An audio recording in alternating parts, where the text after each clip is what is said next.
जिसके साथ उन्होंने जो किया वो सब मेरे सामने प्रसंग सामने आ रहे हैं। मैं अंदर भी कह रहा था इसलिए प्रसन्न हूं, भगवान नाम की कृपा है, तेजस्विता बरकरार है। लोग अंदर भी चापलूसी कर रहे थे और बाहर भी चापलूसी कर रहे हैं, उनका कष्ट वो जाने। मैं प्रसन्न भी और दुखी भी हूं। बहुत धन्यवाद।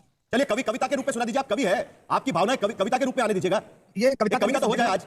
ये संवेदना का विषय है। मैं तो बेकल साहब के अशार में केवल यही कहता हूं कि उधर वो हाथों में पत्थर बदलते रहते हैं, इधर भी अहले जुनू सर बदलते रहते हैं। ये दबदबा, ये हुकूमत, ये नशे दौलत, किराएदार हैं, सब घर बदलते रहते हैं। पहली क्लास से पढ़े हुए, प्राइमरी से एलकेजी से साथ पढ़े हुए जिस व्यक्ति ने खीर खाते हुए मेरी भोली पत्नी को ये कहा था अभी तो ताकत है, मैं आज शाम उसकी ताकत अनुभव करना चाहता हूं कि कितनी बची है। और मैं आशा करता हूं कि आने वाले समय में जब वो एक जगह पर होंगे, अकेले में बात कर रहे होंगे, जब कोई मिलने वाला भी नहीं होगा, जब किए हुए इन पापों का हिसाब किताब न्यायालय और जेल द्वारा कर रहे होंगे, तब वो इस पर जरूर चिंतन करें। मैं उन्हें गीता भेजूंगा।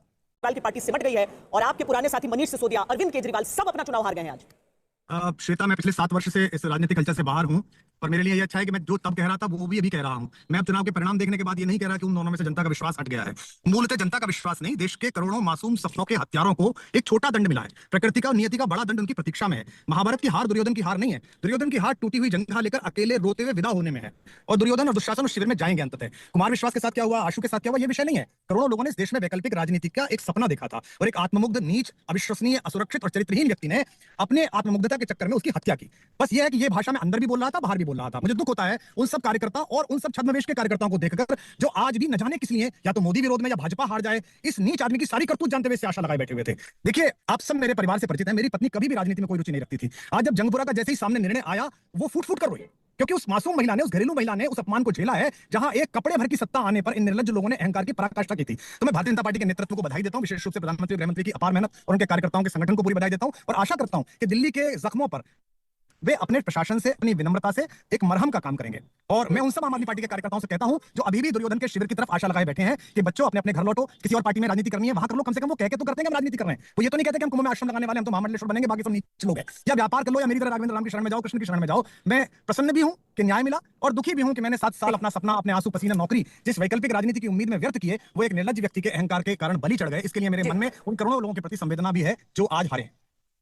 आप लच्छेदार भाषा तो बोलते ही है बहुत अच्छा, तो अच्छा लग रहा था, हम लोग सब सुन रहे थे, देश भी सुन रहा होगा। लेकिन कुमार विश्वास जी, अभी भी 40% से ऊपर वोट परसेंटेज उनके पास है, ये क्या बताता है? हालांकि वो अपनी सीट ही हार गए हैं और आतिशी जीत गई है। देखिए कैसे नियति बदली, उन्होंने आतिशी को सीएम बनाया लेकिन कहा कि जीते तो मैं बनूंगा। आतिशी जीत गई है, वो हार गए। श्वेता, ये कोई नई कल परसों चैनल में आई हुई बच्ची मुझसे सवाल करती है, अंजना जी मुझसे सवाल कोई कल परसों आपकी इंटर्न करती तो मैं मान लेता। आप सब तो वो लोग हैं जिन्होंने हमें 10 और 11 में कांग्रेस के खिलाफ और सत्ताधारी उसके खिलाफ पसीने बहाते हुए, लाठी खाते हुए देखा है। ये कल राजनीतिक रूप से इंटर्न के रूप में शामिल हुए थे विधानसभा के प्रत्याशियों के फॉर्म चेक करने के लिए। इनको इसलिए चूंकि इनकी रीढ़ नहीं थी, उनके पीछे कोई मनुष्य नहीं था, कोई जनता नहीं थी, इनका कोई प्रभामंडल नहीं था। ये कुमार विश्वास नहीं था कि चौराहे पे खड़े हो तो 50,000 आदमी गाए।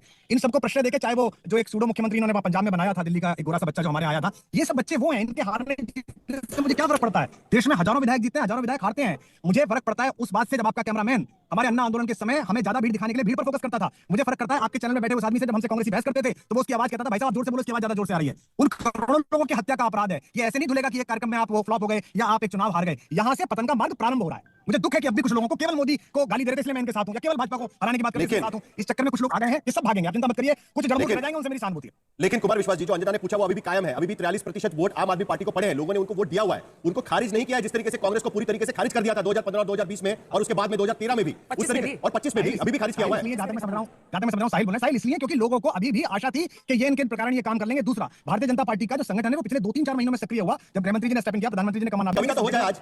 ये संवेदना का विषय है। मैं तो बेकल साहब के अशार में केवल यही कहता हूं कि उधर वो हाथों में पत्थर बदलते रहते हैं, इधर भी अहले जुनू सर बदलते रहते हैं। ये दबदबा, ये हुकूमत, ये नशे दौलत, किराएदार हैं, सब घर बदलते रहते हैं। पहली क्लास से पढ़े हुए, प्राइमरी से एलकेजी से साथ पढ़े हुए जिस व्यक्ति ने खीर खाते हुए मेरी भोली पत्नी को ये कहा था अभी तो ताकत है, मैं आज शाम उसकी ताकत अनुभव करना चाहता हूं कि कितनी बची है। और मैं आशा करता हूं कि आने वाले समय में जब वो एक जगह पर होंगे, अकेले में बात कर रहे होंगे, जब कोई मिलने वाला भी नहीं होगा, जब किए हुए इन पापों का हिसाब किताब न्यायालय और जेल द्वारा कर रहे होंगे, तब वो इस पर जरूर चिंतन करें। मैं उन्हें गीता भेजूंगा। की पार्टी सिमट गई है और आपके पुराने साथी मनीष सिसोदिया, अरविंद केजरीवाल सब अपना चुनाव हार गए हैं आज। श्वेता, मैं पिछले 7 वर्ष से इस